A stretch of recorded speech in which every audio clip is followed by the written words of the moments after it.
Voici le démoulage du plaquage de la carène. La carène est restée sous vide toute une nuit, puisque j'ai absolument confiance en mon système à vide, maintenant qu'il est au point.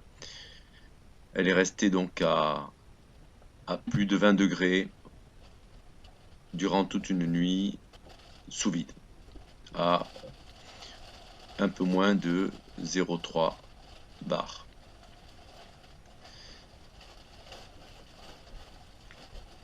La poche à vide est censée être inconsommable. En ce qui me concerne, en faisant très attention, en la rangeant à chaque fois correctement, je la réutilise. Celle-ci a fait plusieurs planches, plusieurs plaquages et plusieurs certifications sous vide. Voilà, on peut apercevoir les consommables, c'est-à-dire bien le feutre à vide.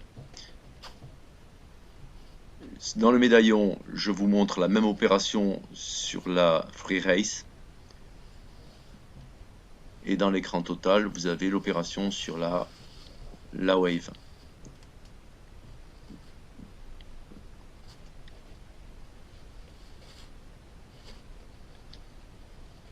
Le feutre à vide est positionné autant que possible de manière régulière sur le pont,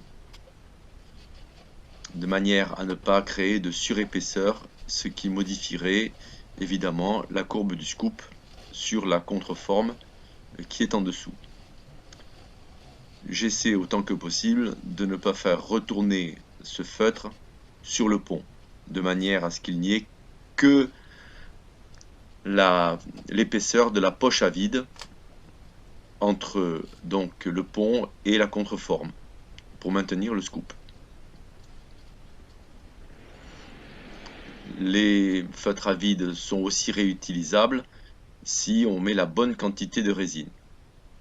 En ce sens que si vous mettez beaucoup trop de résine, il y a un débordement du côté de chaque côté sur le rail à travers le micro perforé, et à ce moment-là la résine passe par les petits trous sur le feutre, et en général ça fait des petits points de résine sur le feutre qui à ce moment-là n'est plus réutilisable.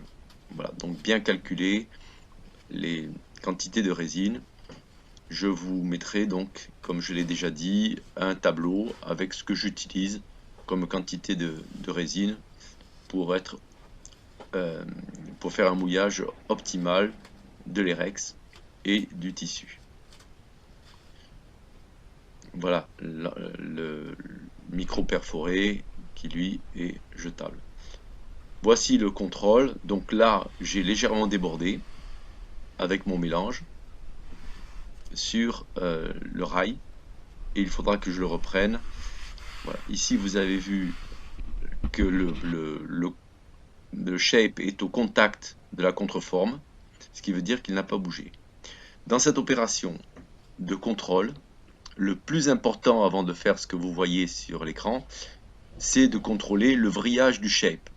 C'est pour ça que moi je mets tout un pain de mousse en contreforme de manière à limiter le risque de vrillage du shape. Mettre une seule poutre au milieu comporte un risque de vrillage. On garde le scoop bien sûr avec une seule poutre au milieu, mais le risque c'est non seulement le vrillage du shape sur la mise sous vide, mais en plus le fait que l'on puisse contraindre le shape et avoir un V plus important que ce qui était prévu au départ. Donc là, je vous ai épargné les fastidieuses phases de mesure. Je vous montre simplement que le V a été respecté, il est régulier et les mesures, je les ai faites, donc, mais je ne les ai pas filmées. Voilà, juste pour vous montrer que ça sort bien. C'est une opération qui est quand même relativement facile.